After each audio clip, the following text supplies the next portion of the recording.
सोचो, दुनिया का सबसे महफूज म्यूजियम जहां मोनालिसा जैसी अनमोल पेंटिंग रखी हो और जहां हर कोने में कैमरा और आर्म्ड गार्ड्स हों, वही म्यूजियम दिन के उजाले में लूट लिया जाए। बिल्कुल फिल्म जैसा लगता है ना, लेकिन ये कहानी कोई मूवी नहीं, ये पेरिस का हकीकी वाकया है। दिमागनामा की वीडियो में खुशामदीद। आज हम बात करने जा रहे हैं लोवर म्यूजियम की सबसे डेयरिंग रॉबरी के बारे में, जो फ्रांस की इज्जत को हिला कर रख गई। 19 अक्टूबर 2025 सुबह के 8:30 बज चुके थे। लोवर म्यूजियम अभी अभी विजिटर के लिए खुला था। टूरिस्ट कैमरास लेकर तस्वीरें खींच रहे थे और गार्ड्स अपनी रूटीन ड्यूटी पर थे। हर चीज बिल्कुल नॉर्मल लग रही थी, लेकिन कुछ ही मिनटों बाद वो सुबह फ्रांस के लिए तबाही बनने वाली थी। म्यूजियम के दूसरी साइड पर साइन रिवर के किनारे एक व्हाइट ट्रक आकर रुकता है। देखने में वो एक ऐसा ट्रक लगता है जो फर्नीचर उठाने के लिए यूज होता है, पर असल में उस ट्रक में छुपी थी एक well planned crime machine. Truck के ऊपर एक मैकेनिकल लिफ्ट लगी थी और अंदर बैठे 4 लोग कंस्ट्रक्शन जैकेट और हेलमेट्स पहने हुए, लेकिन उनके चेहरे बालाक्लाविस से छुपे हुए।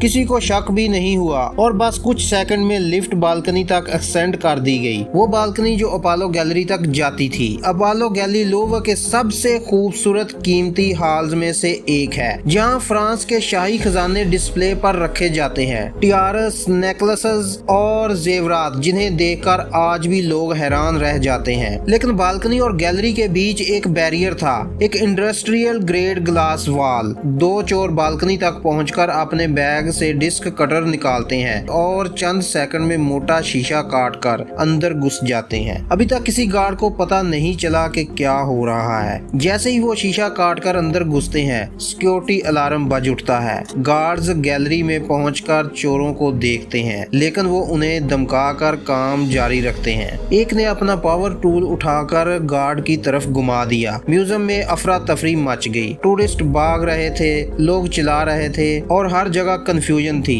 एक आई विटनेस ने बाद में बताया, हर कोई शौक में था, किसी को समझ नहीं आ रहा था क्या हो रहा है। उसी दौरान 2 चोर शीशा तोड़कर कीमती चीजें अपने बैग में भर रहे थे। फिर वो बालकनी से नीचे उतरते हैं और पीछे उनके साथी बाइक पे उनका इंतजार कर रहे होते हैं। 4 मिनट्स के अंदर ऑपरेशन कंप्लीट। पुलिस के मुताबिक पूरा प्लान ट्रक पार करने से लेकर चोरी और फरार होने तक सिर्फ 8 मिनट्स में मुकम्मल हुआ। चोरों ने लिफ्ट वाले ट्रक को आग लगाने की कोशिश भी की ताकि कोई एविडेंस ना बचे, लेकिन एक म्यूजियम स्टाफ ने हिम्मत दिखाई और फायर को फाल होने से बचाया। चोर बाइक पर निकल गए और पेरिस की रिंग रोड से हाईवे A6 तक पहुंच गए। उनका निशान ढूंढना मुश्किल ही नहीं, नामुमकिन था। अब सवाल ये था, वो लेकर क्या गए? इन्वेस्टिगेशन के बाद सब लिस्ट सामने आई तो पूरा फ्रांस शौक में चला गया। उन्होंने टोटल 9 चीजें चुराई, लेकिन एक एटम रास्ते में गिर गई। एम्प्रेस इयोजनी का 170 साल पुराना ताज, जो नेपोलियन 3 की बीवी का था। ताज बालकनी से निकालते वक्त फंस गया। जोर लगाया गया तो स्क्रैच लग गए और नीचे गिरते ही डैमेज हो गया। लेकिन बाकी 8 चीजें, उनका नुकसान कभी पूरा नहीं हो सकता। उनमें शामिल थी एम्प्रेस इयोजनी का टायरा और ब्रूच, एम्प्रेस मैरी लुइस का आर्मर्ड नेकलेस और earrings, Queen Marie Amelie और क्वीन हेरिटेंस के केसफायर सेट और एक खास रैली क्यूरी ब्रूच। इन सब में हजारों डायमंड्स, आर्मर्स और सफायर लगे हुए थे। इनकी मार्केट वैल्यू लगभग $2 मिलियन थी, लेकिन हिस्टोरिकल वैल्यू बेहिसाब। एक्सपर्ट कहते हैं इनकी अहमियत $1 बिलियन से भी ज्यादा है। सबसे हैरान कर देने वाली बात ये थी, चोरों ने सबसे महंगी चीज रीजेंट डायमंड, जिसकी वर्थ 51 मिलियन यूरो थी, को हाथ तक नहीं लगाया। मतलब ये चोरी रैंडम नहीं थी, ये टारगेट मिशन था, किसी खास कलेक्टर के ऑर्डर पर। इन्वेस्टिगेशन से पता चला कि अपोलो गैलरी के आसपास हर तीसरा कैमरा बिना सीसीटीवी के था